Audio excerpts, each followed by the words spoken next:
At number 4, Chris Jones trade destination. We got the Cleveland Browns, and they got the money. They've shown some interest in the defensive line. I think this fit actually does make a lot of sense. The tricky part here for Cleveland is that you almost have to include a defensive lineman in a trade, and I'm not sure if that gets them out of moving a first-round pick, or if it allows them to include just a second-round pick instead. I'm not sure on that. I kept it different, so we'll get to that trade idea in a second.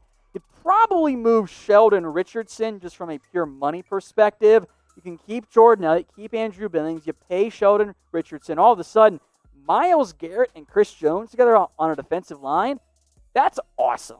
Yeah. Like, that is a very deadly 1-2 punch if you're the Browns.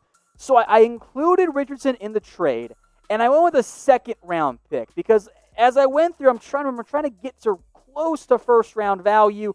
I don't think the Browns would want to give their first-round pick because there's a chance they don't make the playoffs. That second-round pick might be top 50. Maybe you make it like a conditional pick where the Chiefs get something else if they do make the playoffs, potentially.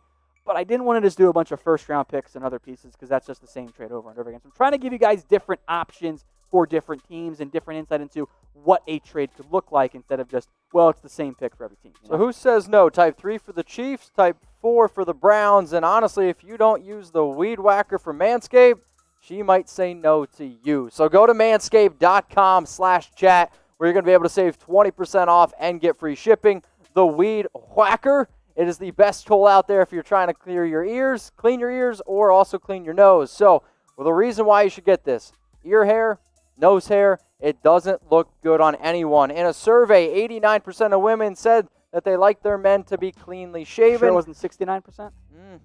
It could be. That number is a great number, but I'm going to go with the higher number. It's a nice number. Here's a Snapple fact. 100% of women love Manscaped. You can get it here at the Weed Whacker, manscaped.com/chat.